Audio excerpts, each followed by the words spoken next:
Hey, over here. Hi, Bill. I'm here with some of the largest living things on Earth. Okay. You know what they are? I'll give you 3 guesses. Elephants. 1. Whales. 2. Elephants. Trees! That'll take me my next guess, Bill. Bill Nye the Science Guy.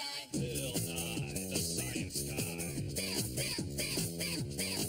Nye the Science Guy.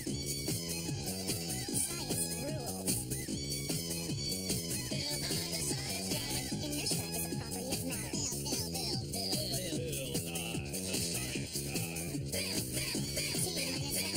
Guy. Bill Nye the Science Guy. Bill Nye the Science Guy is brought to you by forests. You know, the place where that car freshener smell comes from. Did you know that almost a third of all the land on Earth is covered with forests? Forests like this one. Now, a forest is made of very big living things. Do you know what they are?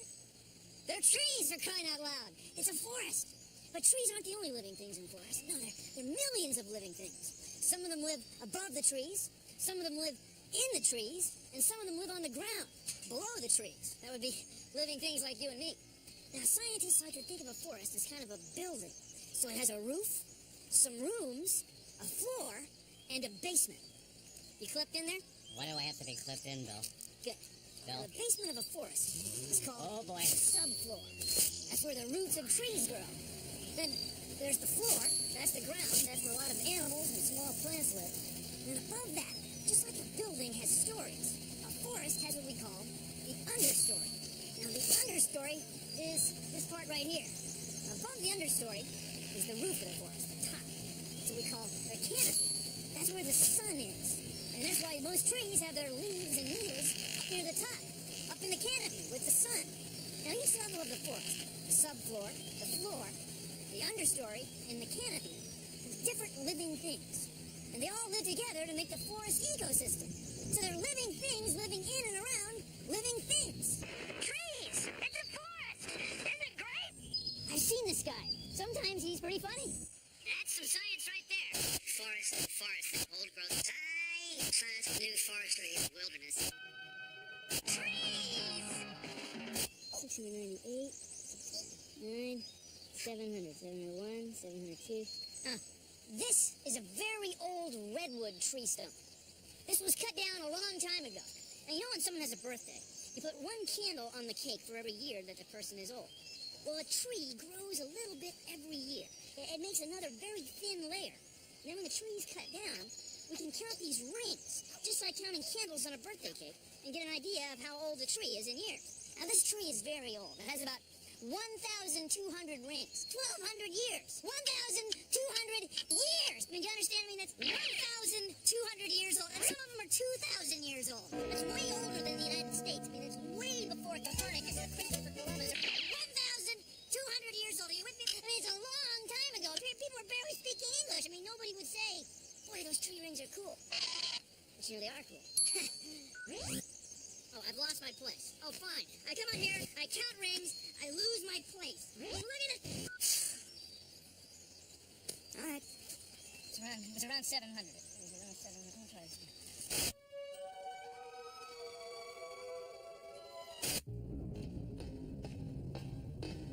I can see the 4 levels of the forest with this model. Down here is the subfloor. This is where the soil is that plant and tree roots grow in. Then here's the floor. This is where we can walk around or go bowling. And then here is the understory, the small plants that aren't as high as the big trees. And up here is the canopy. The canopy is where the sun's energy enters the forest. So at each level, the canopy, the understory, the floor, and the subfloor, there are different types of living things. And they all live together to make up the forest ecosystem. So see, it's not a bad little model. It's a nice one. No, wait. This doesn't belong here. This is a can of peas. And this is a canopy. See? Not... Forests are great places for hiking, stunning nature, and camping. But what makes them forests is that they're places mostly covered by trees. Energy and nutrients in a forest flow in a cycle. Take a look. Sunlight comes into the canopy, where leaves and needles on trees grow. After a while, they fall down to the floor where they get broken down into nutrients. They get taken up by the roots of plants and trees and make their way back up here again. So you see, it's a cycle, and it's driven by energy from the sun. Some kids need a ton of water a day. That's how much a car weighs. And check this out. That water has a long way to go to get to the top. Want to see how trees do it? Then put some celery in some colored water. In a day, you'll see the color in the leaves. Now try this. Put another one under a lamp, like it's a sunny day. Put another one by a fan, a windy day. Put another one in a bag. That's a really humid day. Do plants move water faster or slower when it's sunny, windy, or really humid? Try it! Take a look at this. It's the forest floor, and it's littered with twigs and pine needles and leaves and pine cones, all kinds of stuff. Looks good, doesn't it? High in fiber, too. Where does this stuff come from? Well, if something like a tree falls down in the forest, it's wood. It's hard, like that. See? But take a look at this one. This tree's been sitting here probably well over 100 years. And look how soft it is. You can just pry right into it. That's because in here are fungi and insects and bacteria, which are breaking the tree down into soil. They're decomposing it. They're the decomposers. So the decomposers turn dead stuff into soil, the forest floor, for the forest to grow in. And look, here are brand new trees growing right here. No decomposers, no forest floor. No forest. Universal Pictures presents a tale so terrifying it's been buried for years.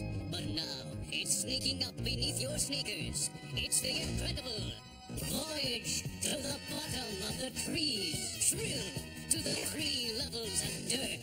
The dead leaves of litter. The moldy leaves of duff. And of course, horror has a new name. Illness. The dead, decomposed leaves that now look like dirt. This summer, take a voyage to the bottom of the trees. Oh, man. I'm looking at the tallest trees in the world. The redwoods on the west coast of the United States in California.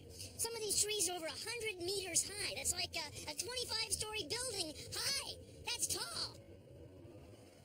These trees are over 2,000 years old. I mean, that's older than your parents, that's older than your grandparents, that's older than the year 0. They're part of what we call an old-growth redwood forest. And some of them are over 80 meters high. They're big! Over here.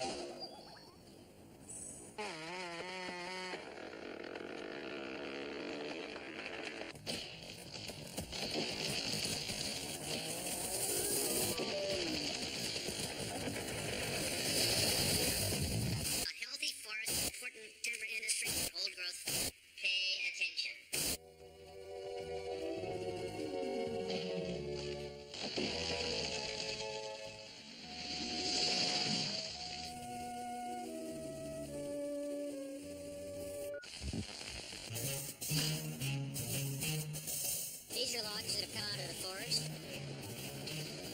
And this log was brought in after the loggers harvested it, put it on a truck, and it's here at the sawmill.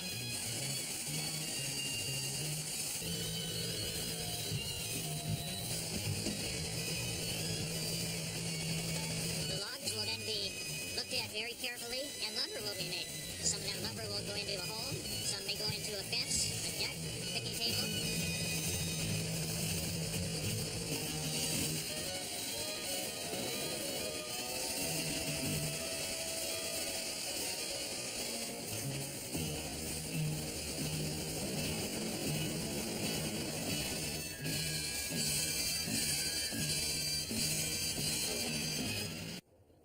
One of the main things that we get from forests is wood.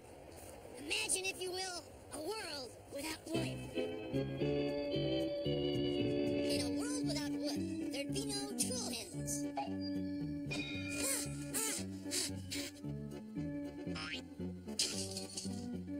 Picture frames.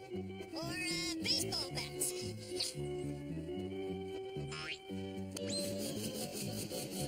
Or a rocking chair. No wooden fences.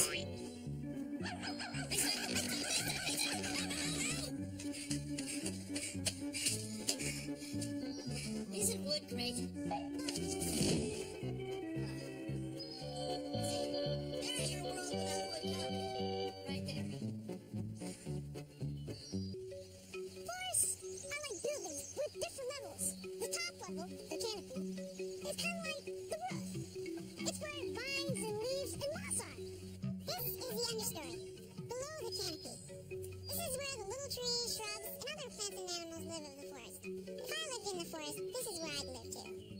This is the forest floor. It's also where decomposers live, like worms. They help break down dead plants like this tree and turn it into nutrient-rich soil. Finally, the basement, or the subfloor, where all the dirt and roots are. The real underground of the forest.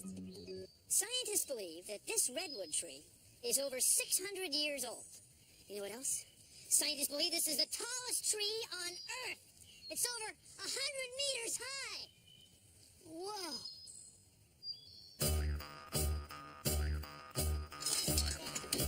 20 years from now, there'll probably be a lot of trees. What, trees all around this area?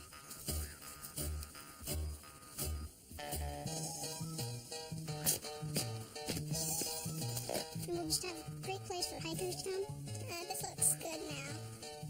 There'll be a great recreation area and a place for animals and people to mix. This whole place here was once a forest, and the people of our age use these trees for things that we use today, like paper and houses and lumber. So when you plant a tree, you want to make sure that the roots are going straight down the ground? When you're planting a tree, you have to keep the roots straight down so that it grows straight up. You want to plant it in some moist soil so it has some water so it can grow. We need a price check on cones and a cleanup on humus, please. Forests are full of living things because forests are full of food. To insects and animals, a forest is like a great big supermarket. The old forest floor isn't as smooth as a grocery aisle. Anyway, in a forest, you might find beetles eating bark and birds eating beetles. Birds also eat berries and nuts. Anyway, a forest isn't just full of trees. No, it's full of food, and that's why it's full of life. Paper plastic. Oh, I brought my own. Thanks. Listen, can you tell me, where's the fungus? Aisle 3. Aisle 3! You need a home that you can be proud of. That's why we at 20th Century offer the Forest Dwelling Plan, a safe wooded community on 4 levels. Tour the luxurious dirt level. Ferns and baby trees line the floor. Or you and your family can reside between the treetops and the ground at the understory. And nothing is more exciting or affordable than experiencing the dense and leafy top of the forest, the canopy. Call today for special rates for vacancy on the subfloor, our new secluded subterranean dwelling where a family can...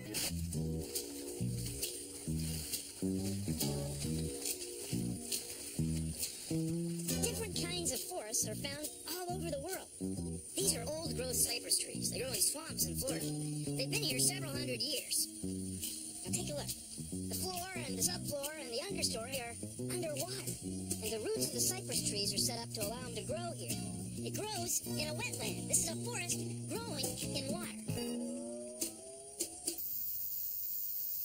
This is the understory of a forest in East Texas. And you can see the understory is thick. There's lots of plants. And the trees are deciduous trees. They shed their leaves in the fall. And up there is the canopy. Now, still, the forest is all based on trees, things living and growing on and around trees. Like, look at the vines. And here's a large spider who's making a living up there. Man, everything's big in Texas. Everything. This is a fog forest. It gets moisture from rain, but it also gets moisture from fog. Every morning, fog comes into the forest, and it keeps the leaves and needles up high in the trees moist. They don't lose nearly as much water during the day as they would otherwise. Also, the fog condenses on the leaves and needles and branches up high in the trees and falls to the forest floor. Just like rain, fog forests are unusually green and beautiful.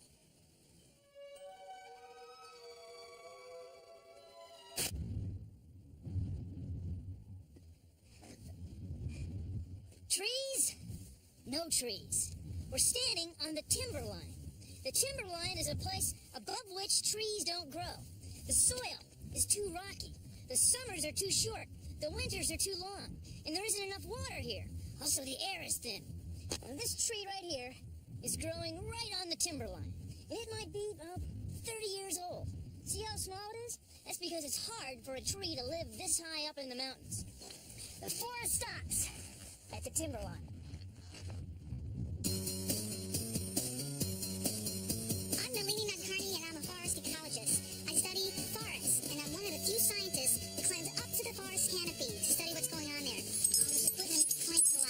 actually pretty darn simple. And it's sort of like getting into your underwear in the morning. This is called, I call this a master caster. It's just a wrist rocket that you can get in an Army Navy store, mounted on an aluminum rod with a fishing reel underneath. Put a weight on it. And it's an invention to get the line up over the branch into the tree. It goes up. Up and over. You know, forests are cool. Everything about forests are cool. But the coolest part about all forests everywhere is the canopy. Okay, up we go. Now we're getting to the upper canopy. And this is really the exciting part. Because this is where so few scientists have studied before. You see, down there on the forest floor, people have pretty much figured things out. They've been studying the forest floor and the understory for centuries. But the canopy has only been studied for maybe 10 years. And so that's why this is called the last biotic frontier. Because people just don't know much about it. And that's what makes it exciting for studying up here. Because we don't know much about it.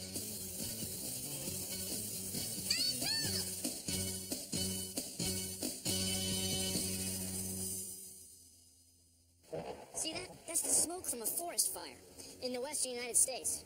This fire was probably started by lightning.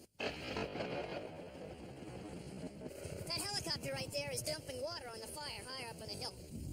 And when a fire goes through the forest, you can see it burns the understory, and sometimes it burns the canopy. But then what happens is new nutrients are introduced into the forest floor, and it actually helps the forest ecosystem kind of renew itself once in a while. Fires are actually part of the process of the forest ecosystem. We're right in the middle of this fire, and it's eerie, man. I mean, it's kind of wild. It's makes you want to kind of move on. What do you say, guys? Different kinds of plants and animals live at each level of the forest. Canopy, understory, floor, and subfloor. So you see, it's a cycle, and it's driven by energy from the sun.